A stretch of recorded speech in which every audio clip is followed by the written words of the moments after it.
قابل رشک ہے وہ مومن. معرف الحدیث میں ہے یہ حدیث.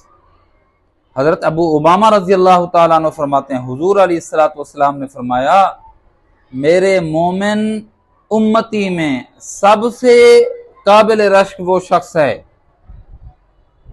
کہ جس کا مال تھوڑا ہو. نماز جیسی عبادت میں وافر حصہ ہو, اللہ کی عبادت تابعداری اور فرما برداری خوب کرتا ہو,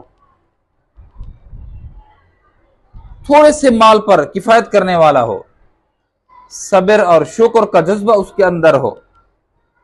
ایک اور عجیب بات فرمایا کہ وہ گمنامی کی زندگی بسر کر رہا ہو, اس کی جانب انگلیاں نہ اٹھتی ہوں یہ وہ جا رہے ہیں جی وہ فلاں بڑے جا رہے ہیں, نہیں, اس کی گمنامی کی زندگی ہو اور اس کی جانب انگلیاں نہ اٹھائی جاتی ہوں, خلوت میں اور چھپ کر صدقہ کرتا ہو, اس میں ریاکاری کا شیبہ بھی نہیں ہے. اور فرمایا کہ اس کے پاس تھوڑا مال ہو اور پھر حضرت ابو امامہ کہتے ہیں کہ نبی علیہ السلام نے یوں چٹکی بجائی اور فرمایا اس کو جلدی موت آ گئی, یوں اچانک موت آ گئی, اس پر رونے والیاں کم ہوں اور اس کا ترکہ زیادہ نہ ہو, وراثت کے جھگڑے اس کے بعد نہ ہوتے ہوں. فرمایا یہ میرا امتی خوش نصیب ہے, خوش بخت ہے, قابل رشک ہے. میں اور آپ اپنی زندگی کا جائزہ لیں, ہم تو چھپنے کو پسند کرتے ہیں,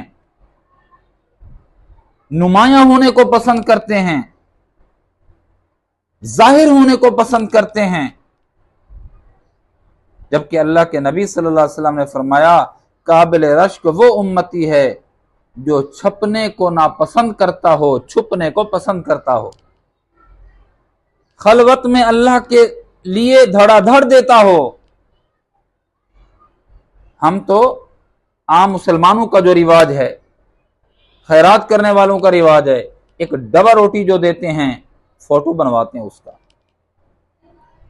پہلے یہ ہوتا تھا نیکی کر دریا میں ڈال, اب نیکی کر فیس بک پہ ڈال, ٹک ٹاک پہ ڈال, سوشل میڈیا پہ ڈال, لوگوں کے سامنے اس کا چرچا کر. ارے اللہ کے بندے گمنام زندگی گزارو, خلوت میں اللہ کو دو, اللہ کے لیے دو, تھوڑے مال پہ اکتفا کرو, صبر اور شکر کی زندگی بسر کرو. جو امتی نبی علیہ الصلوۃ والسلام کا تھوڑے رزق پہ خوش ہو گیا, اللہ رب العزت کل کو قیامت کے دن ان کے تھوڑے اعمال پہ راضی اور خوش ہو جائیں گے. خوش نصیبی یہی ہے کہ انسان اللہ کی اطاعت و فرما برداری کرتا رہے. قابل رشک عمل یہی ہے کہ اللہ رب العزت کے ہر حکم پر اپنے آپ کو جھکا دے, اس کی اطاعت میں لگ جائے, اس کی فرما برداری میں لگ جائے. یہ بندہ قابل رشک ہے.